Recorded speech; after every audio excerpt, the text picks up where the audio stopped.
भविष्य में ये सरकार हटे, इसके लिए हम सब लोग मिलकर के काम करेंगे। जब सरकार हटेगी तो चीजें बदलेंगी। जिस समय टेक्नोलॉजी का इतना ज्यादा प्रचार और इतना ज्यादा पेनिट्रेशन यूपी में नहीं था, उस समय भी समाजवादियों ने टेक्नोलॉजी का साथ लेकर के, चाहे वो डायल 100 हो, एम्बुलेंस सर्विसेज हो, SCL का ट्रेनिंग इंस्टीट्यूट आया हो, IIIT आया हो, या स्कूलों को मॉडर्नाइज करने के लिए काम शुरू हुआ हो, या अभिनव स्कूल बनाने शुरू कर दिया हो, नया इंफ्रास्ट्रक्चर स्कूलों को दिया हो, ये लगातार काम चल रहे थे। इसके साथ साथ बच्चों के हाथ में लैपटॉप दिया, जिससे कि बच्चे पढ़ लिख सकें, उनके परिवार में भी लोग पढ़ लिख सकें और आगे बढ़ सकें। और गांव-गांव इंटरनेट बिछाने का भी उस समय, हालांकि वो प्राइवेट इन्वेस्टमेंट था, तब भी उसके लिए सबसे बड़ा कदम समाजवादी ने उठाया था। और आपको याद होगा जब लॉन्च हुआ था तो हजरतगंज में उसको हम लोगों ने फ्री भी किया था वाईफाई। आपके हजरतगंज में फ्री वाईफाई था, पार्कों में फ्री वाईफाई था। एक ही संकट है उत्तर प्रदेश में, वो है भारतीय जनता पार्टी। भारतीय जनता पार्टी हटेगी तो सब संकट दूर होंगे।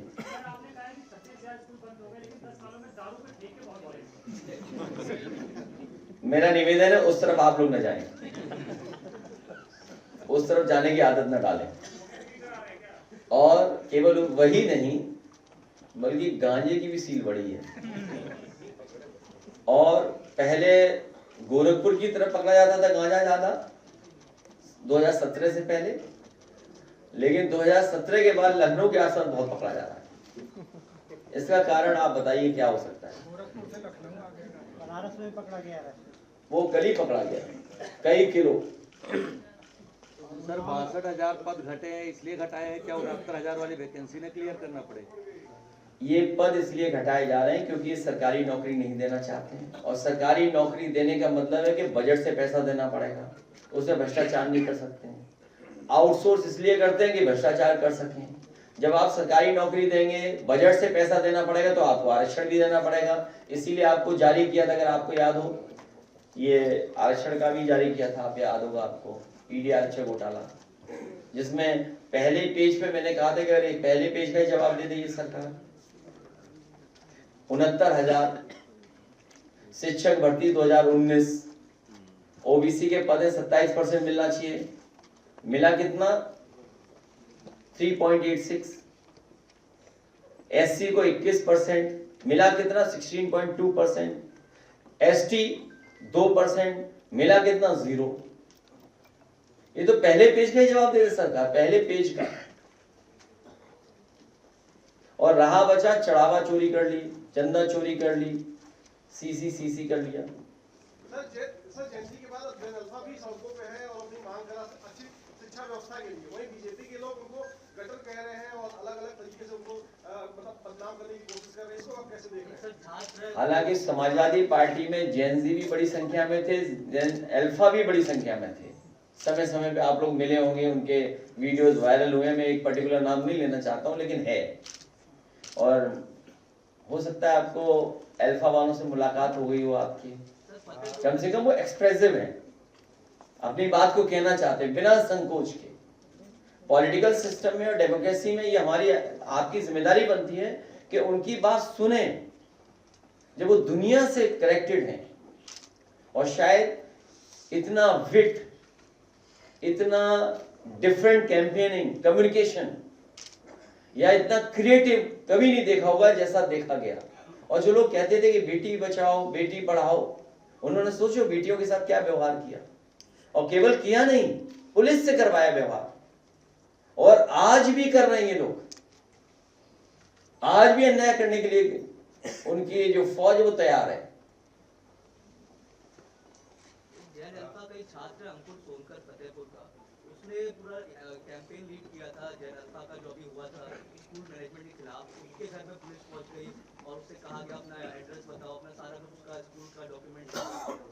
तो सोचिए, भारत सरकार और देश के वरिष्ठ भारतीय जनता पार्टी के नेता मंत्री सब ने समझौता किया, और समझौते में यह तय हुआ कि किसी भी आंदोलनकारी पर कोई भी मुकदमा दर्ज नहीं होगा, उनके साथ कोई अन्याय नहीं होगा।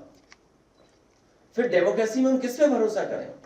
तो हमें सरकार की क्रेडिबिलिटी क्या बची, उनकी पॉलिटिकल क्रेडिबिलिटी क्या है? अगर पुलिस पूछ रही है, और वो भी छोटे बच्चों हैं, और क्या मांगती है उनकी, पानी शुद्ध मिल जाए पीने का, पोर्टेबल वाटर हो, ड्रिंकेबल वाटर हो, या पंखे लग जाएं। जब मांग आपने मान ली उन बच्चों की, तो आपको उनके साथ अन्याय नहीं करना चाहिए। हम अपने संगठन और विधायक जो हैं वहां से उनसे कहेंगे कि उस परिवार से मिलें और कोई भी अन्याय उस परिवार के साथ ना हो। सर कल से मानसून सत्र शुरू हो रहा है, आप विपक्षी दल हैं, आपकी भूमिका क्या रहेगी सर? इसको किताब दे देंगे अभी। कोई किताब पहुंची नहीं तुम्हारे पास? पहुंच गई। गठबंधन में सब ठीक ठाक चल रहा है। प्रमोद तिवारी जी कह रहे हैं आज शो वो जब उनसे सवाल पूछा गया राजीव राय का, आप क्या चाहते हो? नहीं सर हम तो कुछ नहीं, हम तो सवाल करना ना चाहते तुम लोकसभा में हो, हैं? सर दूर से देखते हुए टीवी में, हाँ के ये जा रही, ये जा रही, ये बात कर रहे हैं। कोई है क्षेत्र के पास? प्रमोद तिवारी जी कह रहे हैं तुम्हें ये नहीं पता है कि प्रमोद तिवारी जी और समाजवादी पार्टी के कितने गहरे संबंध हैं। हम एक दूसरे का कितना सम्मान करते हैं, और केवल उनसे नहीं बल्कि पूरा जितना भी दल है वहाँ उनसे। ये पता ही नहीं आपको? फिर क्या है पत्रकारिता करते हो? तो सर फिर वो इस्तीफा दे दो पत्रकारिता से। जबकि लखीमपुर खीरी से एक इको गार्डन पे किसान आके धरना दे रहा है, उसका आरोप है कि भाजपा के जो जिला पंचायत अध्यक्ष हैं उन्होंने उसकी खेत पे कब्जा कर लिया है। भारतीय जनता पार्टी पूरे देश पे कब्जा कर रही है, और अयोध्या की बात हमने आपको पहले भी बताई थी। भारतीय जनता पार्टी जमीन जहां मिल जाए उन्हें, तालाब जहां मिल जाए वो कब्जा कर लेते हैं। लखनऊ का 2017 के लगभग आप अगर मैप निकालेंगे, जितने तालाब थे सब बीजेपी वालों ने कब्जा कर लिए। अब तालाब ही नहीं दिख रहे मैप में। अगर आप गूगल अर्थ से मैप निकालेंगे, सैटेलाइट अगर आप पे मैप होंगे, और इनफैक्ट आपको पता होगा कि जो विभाग है रिमोट सेंसिंग वाला, उनके पास बाकायदा नक्शे हैं, वो आइडेंटिफाई करके बता सकते हैं कि कहाँ पहले पानी था, तालाब था, क्या एरिया था। जितने महत्वपूर्ण तालाब थे सब भारतीय जनता पार्टी के लोगों ने मिलकर के माफियाओं ने कब्जा कर लिया। प्रशासन पे भी मिलाभगत का आरोप लगा रहे हैं कि प्रशासन की मिलाभगत से जो है वो जिला पंचायत अध्यक्ष ने उनका खेत कब्जा। जितने भी भ्रष्ट लोग हैं, जितने भी जुल्म करने वाले लोग हैं, जितने भी पाप करने वाले लोग, सब बीजेपी में। बीजेपी, भ्रष्ट, जुल्म करने वाले लोग, पाप करने वाले लोग, बीजेपी। जितने भी भ्रष्ट हैं, बताइए एक्सप्रेस वे बना, टूट गया। भाई आपने, हमने सबने देखा ना वीडियो तस्वीर, और क्या कहते हैं कि ये बहुत टेक्नोलॉजी का इसमें इस्तेमाल हुआ है। एक मॉडर्न टेक्नोलॉजी के साथ हमने सड़क बनाई इसको, और कितने दिन बाद ही हो गया वहां गड्ढे? 13 दिन बाद। बुंदेलखंड तो प्रधानमंत्री जी के जाने के बाद ही गिर गया था बुंदेलखंड। पूर्वांचल में तो न जाने कितने गड्ढे हैं आज भी, और जानवर कब आ जाए पता ही नहीं, किस रफ्तार से आ जाए पता ही नहीं है। तो इसलिए जितने भी भ्रष्ट लोग हैं सब बीजेपी में हैं। तो भ्रष्ट, जुल्म करने वाले लोग और पापी लोग सब बीजेपी में है। बीजेपी, तुम नाम ही नहीं समझ पाए अभी तक। चंदा चोरी के लिए क्या सीबीआई की मांग करेंगे? छात्रों के ऊपर कार्रवाई हो रही है, लेकिन चंदा चोरों पे अभी तक जो है एसआईटी बनी, कोई कार्रवाई नहीं हुई है, घूम रहे हैं। चंदा, राम धन, चढ़ावा चोरी, और सब जा रहा बीजेपी के पास। तो बीजेपी को सफाई देनी चाहिए इस बात को लेकर।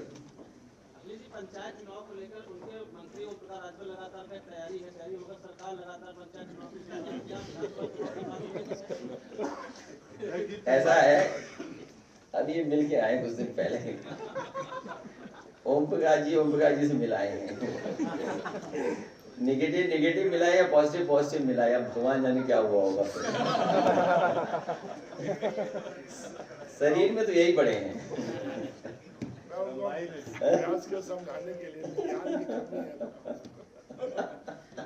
चंदा चोरी का क्या सीबीआई तो इसलिए देखिए बाई इलेक्शन नहीं हो पा रहा है यहाँ। पूरे देश में बाई इलेक्शन हुआ, सरकार पीछे हट गई बाई इलेक्शन से। हारने के लिए नहीं, वो जानते थे कि फोर्स लगाना पड़ेगा, बिना फोर्स के जीत पाएंगे। और कितना फोर्स से वो काम लोगे आप। बीजेपी वाले कभी भी सगे नहीं हो सकते किसी के। आप देखिए दिल्ली में जो हुआ, सवाल तो ये कि लाठी पड़ी, उन्हें पता है लाठी किसने मरवाई, लाठी चलाने वाले को पता है किसके ऑर्डर में लाठी चली, जिस पे लाठी लगी उसे पता है किसकी वजह से लाठी पड़ी है, और बीजेपी सरकार में उसे पता ही नहीं लाठी किसके ऑर्डर से चली है। आज अधिकारियों के साथ ही नहीं है वो, सोचिए आप, और अधिकारियों को आगे कर दिया। एक अधिकारी तो इस्तीफा दे दिया। इसलिए जो अधिकारी अभी अन्याय कर रहे हैं ये भी जान लें कि बीजेपी उनकी भी सगी नहीं है। जिस दिन उन्हें लगेगा कि फंसने वाले हैं ये लोग, उसी दिन साथ छोड़ देंगे। अब सब अपनी मन की बात कह रहे हैं। एक विभाग है उसके मंत्री का सब मन की बात जानना चाहते हैं, वो आई नहीं रहे सदन में। सभी सांसदों के सामने बला टल गई, मामला निपट गया, उन्होंने अपनी उनके मन की हो गई बात। सर बीजेपी के एक विधायक वीवीआईपी गेस्ट हाउस पर धरने में उनसे जब पूछा गया कि नीट पेपर लीक पर सर क्या रुकर कह रहे हैं कि हमने फिर री एग्जाम तो करा दिया, क्या युवा का भविष्य यही इतना हल्का है? भारतीय जनता पार्टी पहले से साजिश षड्यंत्र करती आई है, सूची लिस्ट बदलने का काम ये करते आए हैं। और यूपी के हमारे सीनियर जर्नलिस्ट लोग या बड़े जर्नलिस्ट लोग ये जानते होंगे, एक समय पर बीजेपी की सरकार थी और बीजेपी ने पूरा 0 सेशन हो गया था, 0 सेशन हुआ था, केवल इसी वजह से हुआ था। और जो अगर उस समय के जो लोग रहे होंगे एग्जामिनेशन कराने वाले लोग, अगर आपके संपर्क में हो तो पता करना कि उस समय बीजेपी के लोग लिस्ट बदलवाना चाहते थे, अपने लोगों को शामिल करना चाहते थे। जब उन लोगों ने मना कर दिया कि हम नहीं शामिल करेंगे, उसकी वजह से वो सेशन 0 हुआ था। आप पता करवा लीजिए केजीएमयू और किसी मेडिकल कॉलेज में। मेडिकल का था, वो मेडिकल का 1993 में। अरे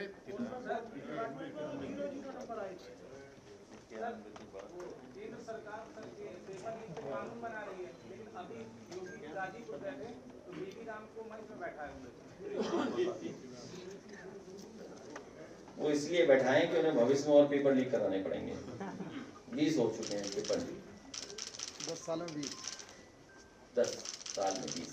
नहीं, ये अध्यक्ष जी समाजवादी पार्टी जो कल से सत्र शुरू हो रहा है, नीट पेपर और जंतर मंतर में जो विरोध प्रदर्शन हुआ, उत्तर प्रदेश में 2 पार्टियों के 2 विधायक हैं जो एस्टेब्लिश्ड है, उन पर एफआईआर दर्ज है पेपर लीक और प्रतियोगी परीक्षाओं का। तो क्या पार्टी उस मुद्दे को विधानसभा में उससे जोड़ करके वो मुद्दा तो उठेगा ही उठेगा, और उत्तर प्रदेश के जेनजी और अल्फा भी देख रहे हैं कि जो पेपर लीक करते हैं वही सरकार में बैठे हुए लोग हैं।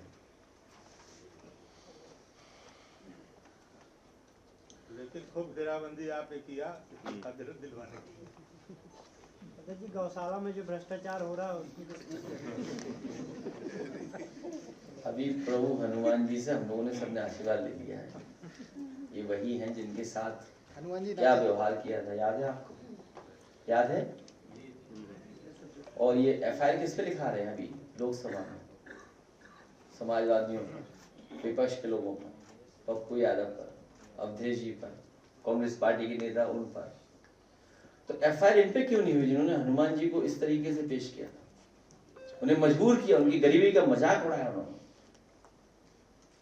जितने भी ये पात्र बनते हैं, कलाकार बनते हैं, वो सब गरीब घर के परिवार के हैं, उनका इसी से जीवन यापन होता है।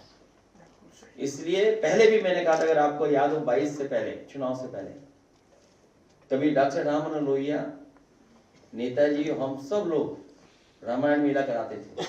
रामायण मेला का बजट होता था चित्रकूट में और अयोध्या में।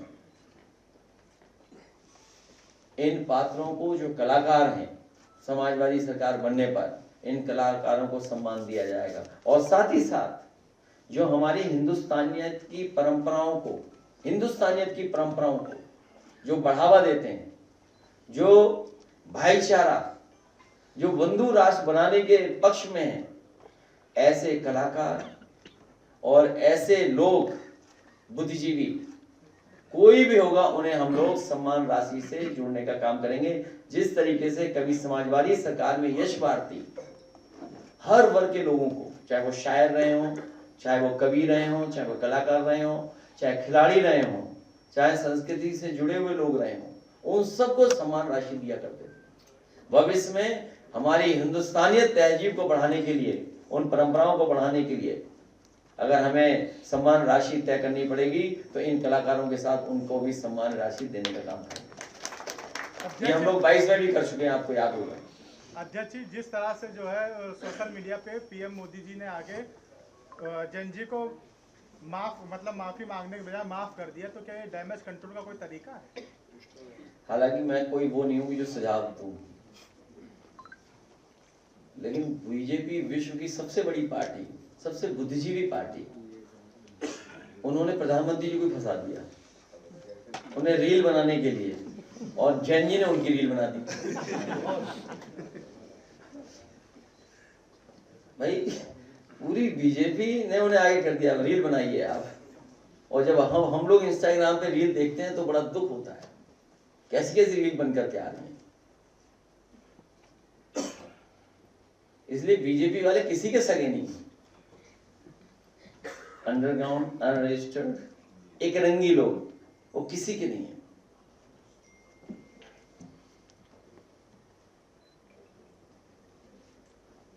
अब हम लोग जा सकते हैं। सर आखिरी प्रभु हमारे इंतजार कर रहे हैं सर, कल से आशीर्वाद देना। अरे वो जैन जी पत्रकार नहीं आ रहा, चलो क्या हो गया उसको? ओ पहले आपके दादा का, पहले फिर तुम्हारा। सर कल से मानसून सत्र है, मुख्य सचेतक का ऐलान करेंगे? जंतर मंतर आंदोलन में आप अंतर्राष्ट्रीय हीरो के रूप में खड़े हैं, मैं आपको अनुरक्षा पेश करना चाहता हूं। अच्छा ठीक है, बहुत धन्यवाद। आइए एक बड़े हाँ, आ जाओ जैन जी, लास्ट क्वेश्चन। और वो आ जाना, आप ऊपर आ जाओ मंच पे, आ जाओ। गयाली साहब ले आओ, जवाली साहब ले आओ। हाँ, हमारे बहुत ही ईमानदार विधायक। अच्छा जैन जी पहले पूछो, फिर बाद में सर। सर मेरा सवाल ये है कि लगातार आप देख रहे हैं प्रधानमंत्री जी सोशल मीडिया के माध्यम से जेन जी को टारगेट करने की कोशिश कर रहे हैं। सर क्या आपको नहीं लगता आपको भी ऐसी रील्स बनानी चाहिए? क्या आपको भी ऐसी रील्स बनानी चाहिए जिससे आप डायरेक्ट जेन जी से कम्युनिकेट? नहीं, मैं अपने जैन जी भाइयों से, जैन जी नौजवानों से, जैन जी और ये हमारे जैन जी पत्रकार, सर मेरा नाम लीजिए काशिफ जैन।